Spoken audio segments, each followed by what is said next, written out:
Alors les amis, ça vous donne faim, hein? Ça tombe bien parce que nous allons cuisiner ensemble ce plat anthologique de la gastronomie de terroir français. J'ai mis ma petite chemise du dimanche pour pouvoir cuisiner ce plat parce que c'est un vrai plat de fête. Alors ça l'a pas toujours été, au début c'était un plat du pauvre, un plat paysan, mais au fur et à mesure de son histoire, il a su gagner ses notes de noblesse, grâce à notamment des figures comme Jacques Chirac par exemple, bon vivant devant l'éternel, qui commandait ce plat particulièrement dans les restaurants rustiques du sud-ouest. J'ai nommé le cassoulet.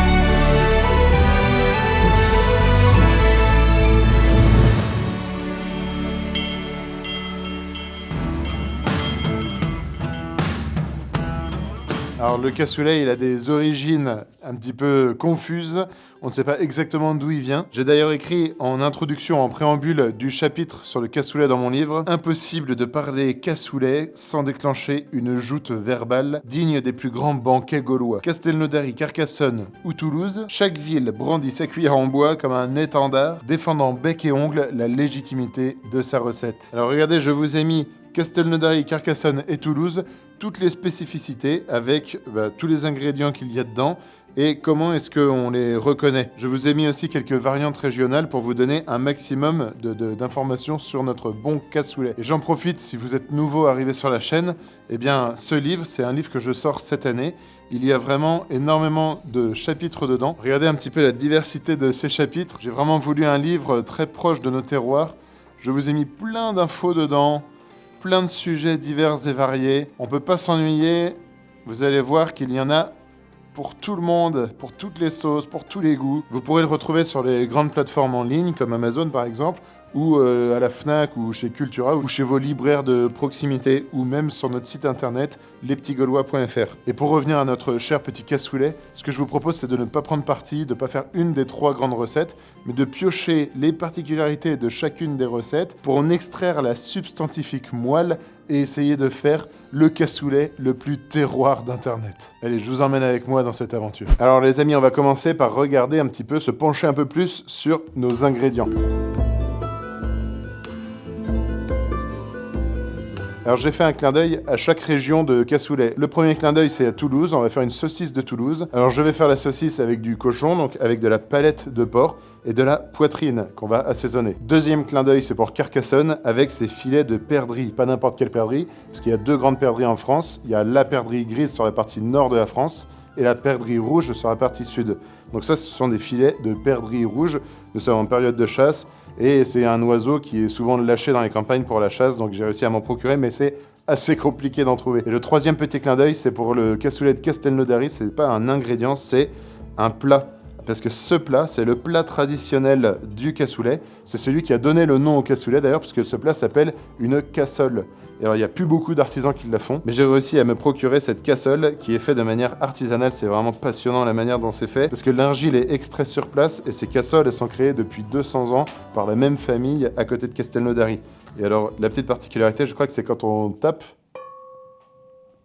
ça fait un son de cloche, donc c'est magnifique. Voilà, donc ça c'est le petit clin d'œil à Castelnaudary. Le reste des ingrédients. Donc ici j'ai présenté ma palette, c'est un morceau de porc qu'on va mettre dans ma saucisse de Toulouse, mais je vais aussi mettre un morceau dans le cassoulet. Ici nous avons nos traditionnelles et magnifiques cuisses de canard confites du sud-ouest. Et donc normalement c'est le plus haut de gamme qu'on trouve sur le marché, des magnifiques cuisses de canard confites, mais j'aurais pu les faire. Ça c'est du concentré de tomate. C'est uniquement dans le cassoulet de Toulouse où on trouve du concentré de tomate, parce que c'est une région productrice de tomates. Et donc on va pouvoir en mettre une cuillère. Ici j'ai des oignons et de l'ail, du sel évidemment, du laurier, ça va être pour le bouillon qu'on va faire au début. La matière grasse, j'ai un saindoux, c'est de la graisse de cochon, et de la graisse de canard évidemment, parce que c'est une recette du sud-ouest. J'ai de la barde de cochon, vous allez voir, ça va me servir à venir barder nos plats, ma cassole. Ici, j'ai mes carottes qu'on va éplucher, du jarret, un petit vin rouge qui ira pour la dégustation à la fin. Et là, nous avons notre poitrine de cochon. Alors, c'est une poitrine, on va pouvoir mettre aussi un morceau dans le cassoulet, et ça va nous servir aussi à la confection de notre saucisse de Toulouse. Et là, Ça, c'est ma petite touche terroir. Alors, le cassoulet, ça se fait avec des lingots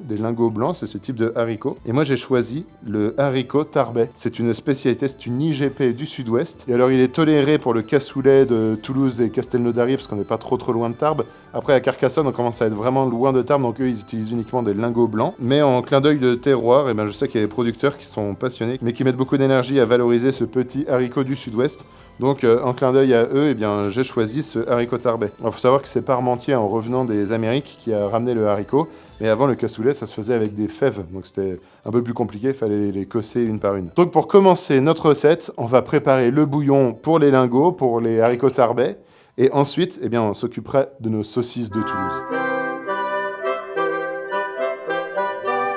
Alors les amis, nous allons commencer par la première étape, ça va être de faire un bouillon. C'est un bouillon dans lequel on va cuire les haricots. Les haricots, je les ai mis hier dans de l'eau. Alors j'ai juste fait gonfler dans l'eau. Il faut les laisser 12 heures, donc on dit une nuit complète.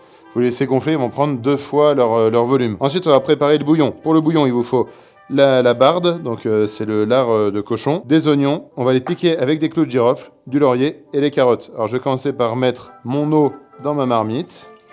Ensuite, il ne faut pas la saler, parce que on va mettre les haricots dedans. Si vous les salez, les haricots ils vont se durcir. C'est pas ce qu'on veut. Donc je vais ouvrir un petit peu ma barde, aiguiser un peu mes couteaux. Je vais prendre cette partie-là uniquement. Je vais faire juste des petits carrés comme ça. Hop là. Ensuite, je vais prendre mon petit oignon.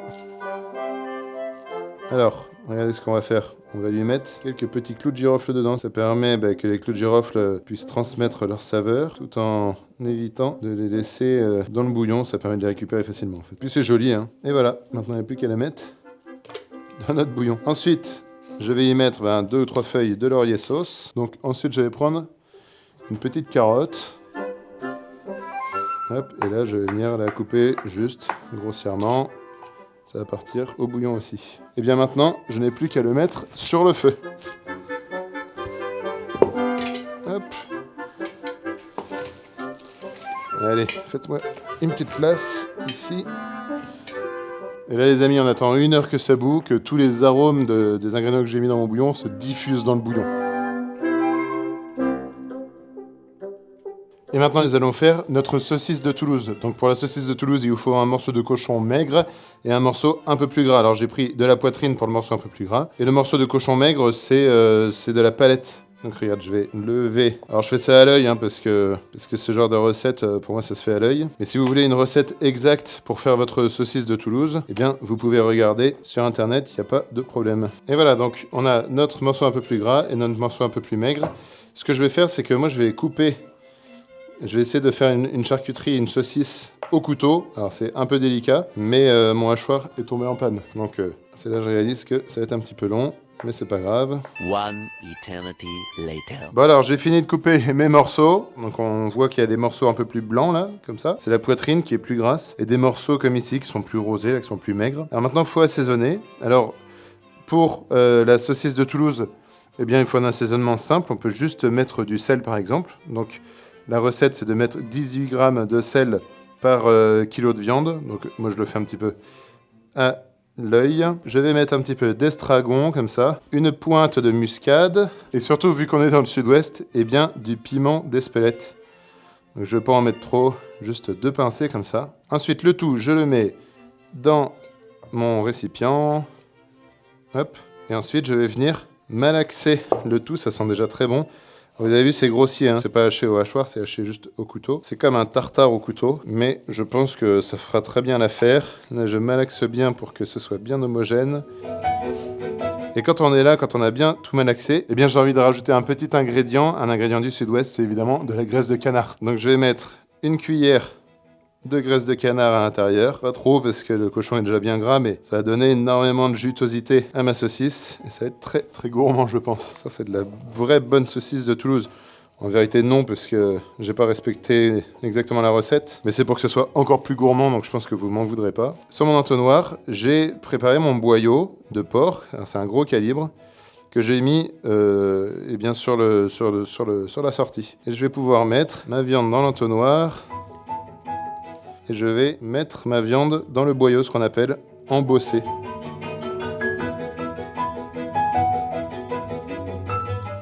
Et voilà, donc j'arrive au bout là de la saucisse. Elle est énorme, j'ai pris un gros diamètre, un gros calibre de boyaux, de chaudin on appelle ça. Donc c'est les boyaux de porc. Je vais pouvoir venir couper ici. J'espère que j'ai pas coupé trop court. Faut pouvoir faire un nœud quand même. Là je vais faire un nœud ici. Donc là on a notre saucisse de Toulouse maison. Traditionnellement elle se présente enroulée comme ça. En fait, ce que je vais faire pour éviter le massacre, là, vu qu'elle vient de se percer, je vais mettre à bouillir dans le bouillon que j'ai mis derrière moi. Et en fait, ça va la pré-cuire et ça va la maintenir. Après, je pourrais couper des tronçons et comme ça, j'évite que tout se délite à la cuisson. Hop, mon bouillon. Oh là là! Il ne reste plus beaucoup d'eau. Donc, je vais remettre de l'eau juste avant. Ça sent bon en tout cas. Hein. Hop là. Allez, ça fait 10 minutes que c'est en train de cuire ma saucisse, donc je pense que je vais aller la sortir du feu et on va en profiter pour filtrer le bouillon. Hop là. Hop là, superbe. Allez, viens là. Hop. Parfait. Hop là. Moi, je suis dans les vapeurs, je peux vous dire que ce bouillon, il sent extrêmement bon. Alors mon bouillon, je vais le laisser ici. Et là, ce que je vais faire, c'est que je vais blanchir mes haricots. Donc je vais blanchir mes haricots, ça veut dire quoi? Ça veut dire que je vais mettre mes haricots départ à froid dans la marmite et je vais les laisser monter à ébullition. Une fois qu'on est à ébullition, on attend 5 minutes, ça s'appelle les blanchir. Ensuite, on jette la première eau de cuisson qui est remplie d'amidon. Donc j'ai vidé mon eau, j'ai plus qu'à remettre mes haricots dans ma marmite. Et là, je vais couvrir non plus avec de l'eau, mais avec mon bouillon que j'avais réservé, qui est encore bien chaud comme ça. Je rajoute un petit peu d'eau pour être sûr que ça recouvre bien. Hop, et puis ça, eh bien, on va pouvoir le remettre sur le feu, cette fois-ci, pendant 1 heure. Allez les amis, ça fait maintenant 1 heure que les haricots sont en train de cuire. Donc moi, je vais les prendre. Hop.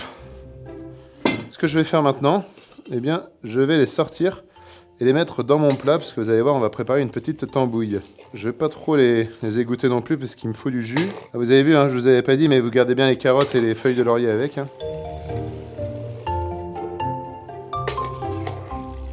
Une fois que j'ai mes haricots comme ça, ben, je les goûte évidemment. Ils se tiennent, et en même temps, ils commencent à être un petit peu fondants.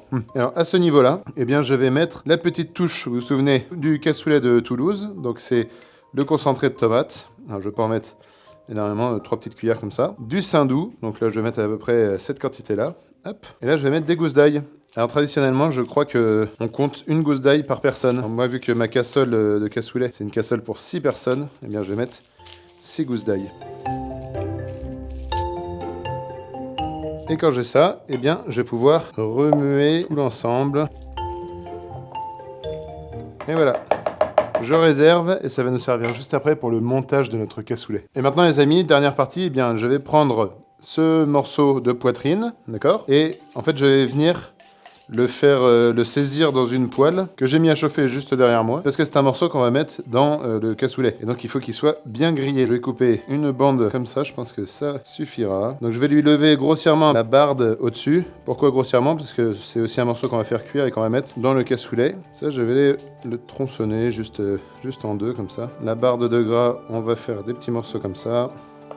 Et ça, les 2 petits morceaux, je vais les faire cuire juste derrière moi, mais avec de la matière grasse et pas n'importe laquelle, celle du sud-ouest, donc de la graisse de canard. C'est juste pour les caraméliser, c'est pas pour les cuire, donc on va attendre un peu moins d'1 minute de chaque face et ça suffira. Je vais y rajouter les petits tronçons de saucisse de Toulouse, les filets de perdrix, et les cuisses de canard confites en dernier, parce qu'en fait elles sont déjà cuites, c'est juste pour les réchauffer et faire fondre un petit peu le gras.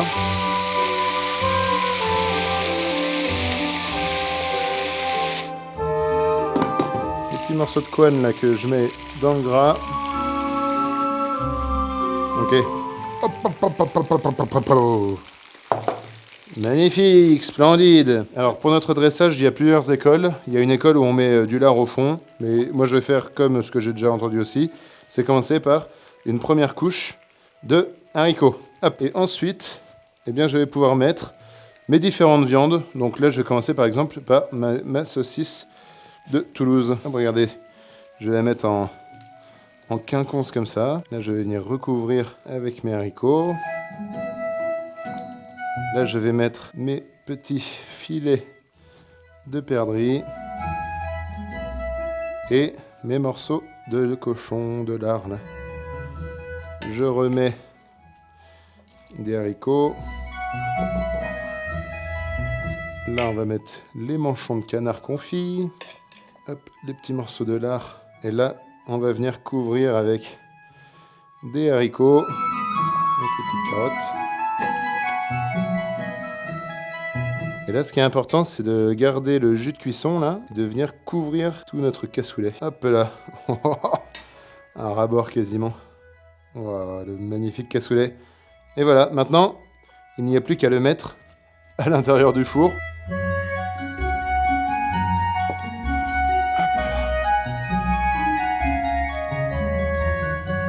Là, la petite touche du chef. Un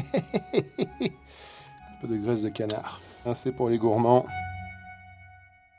Quand tu arrives à faire un cassoulet aussi terroir que ça, là, même si j'ai pas tout respecté dans chacune des grandes traditions culinaires de Castelnaudary, de Carcassonne, de Toulouse, quand tu arrives à faire un cassoulet de terroir comme ça, je pense que c'est bon, tu peux mourir en paix. Non, c'est validé quand même, les gars du sud-ouest, là. Wow, magnifique. Là, c'est parti pour quelques heures de cuisson, on verra. Donc, les haricots vont continuer de s'imprégner un peu du bouillon. Ils vont continuer à se remplir. Donc, le niveau va baisser en formant une croûte. Donc, petit à petit, eh bien, plus ça baisse le niveau, plus on va le remettre à niveau. C'est pour ça que je laisse le bouillon à côté. Et puis, la croûte, eh bien, je viendrai avec ma spatule pour venir la casser, littéralement casser la croûte. Et là, il y a des débats sur le nombre de fois où il faut casser la croûte. Mais je crois que dans la tradition, il faut la casser jusqu'à 7 fois. Donc on va le laisser cuire. Mon four, il est un peu chaud là, je pense qu'il doit être à 200 degrés. Alors, normalement, je crois que c'est 150 degrés dans un four domestique. Donc là, 200 degrés, on va voir. Je vais laisser le bois un petit peu se calmer. La température va descendre aussi petit à petit. Et donc on cassera la croûte, on va essayer de la casser au moins 5 ou 6, 7 fois quoi. Allez, on se donne rendez-vous tout à l'heure, non? Regarde ça, comment c'est beau.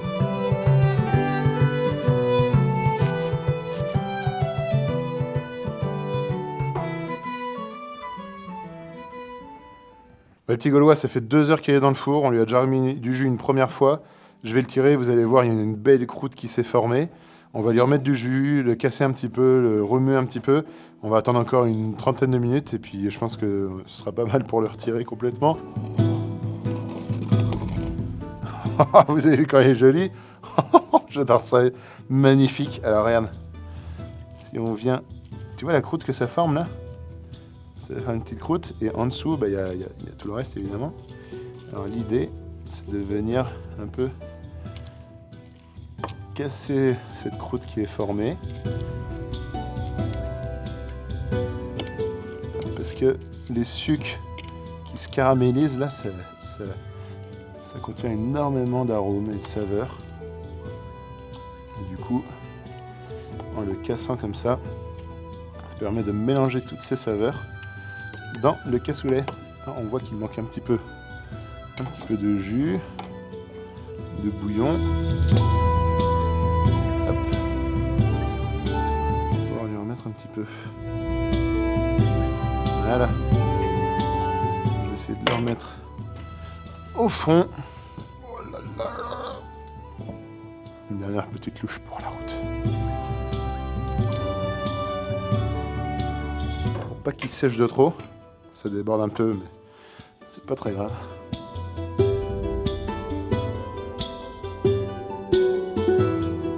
Les amis, il est temps d'aller chercher notre cassoulet. On approche des 2h40 de cuisson.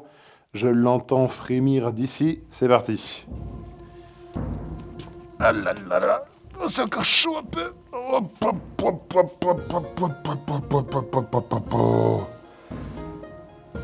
Regarde-moi ça. Oh, je suis trop content. Ah, ça sent extrêmement bon, franchement, mais j'ai pas de mots. Je pense que j'ai jamais senti ça. Mais après, c'est vrai que j'ai jamais vraiment mangé un vrai cassoulet. J'ai mangé des cassoulets. Si une fois à Toulouse, j'avais goûté un cassoulet au restaurant, mais j'ai jamais vraiment goûté un vrai cassoulet de terroir, on va dire. Franchement, je suis très fier de ce plat. Et surtout, je suis très fier d'être français et d'être fan de terroir français. Quand on cuisine des plats comme ça, Bah, pour rien au monde et pour aucune somme au monde, je n'irai vivre dans un autre terroir que celui de notre France, de notre belle France des terroirs. Donc maintenant, je n'ai qu'une hâte, c'est de le goûter évidemment. Alors pour ce faire, j'ai pris de la belle vaisselle en plus. Et on va se servir une petite rasade. Mais écoutez ça, écoutez ça.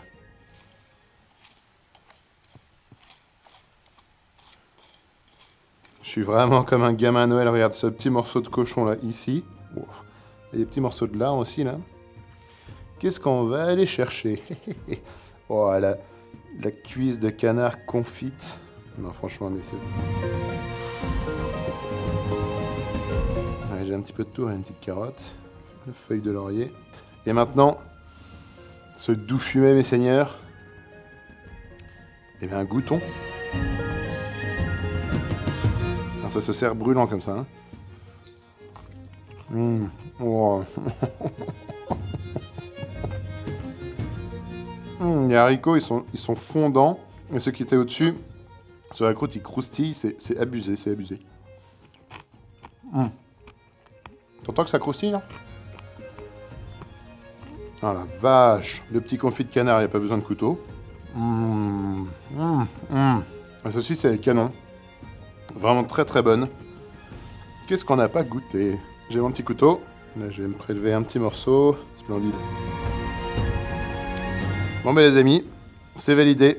Extraordinaire. Dans une magnifique poterie faite en France, dans un superbe four à pain, cette cuisson au feu de bois, avec des haricots tarbais, de la charcuterie faite maison, ou alors des cuisses de canard confites extraordinaires comme ça. Je pense qu'on vient de réaliser une des spécialités gastronomiques françaises les plus terroirs qu'on connaisse. Moi je vais me régaler, et je vais en faire profiter toute ma petite famille. Et je vous dis à bientôt pour de nouvelles vidéos les petits Gaulois.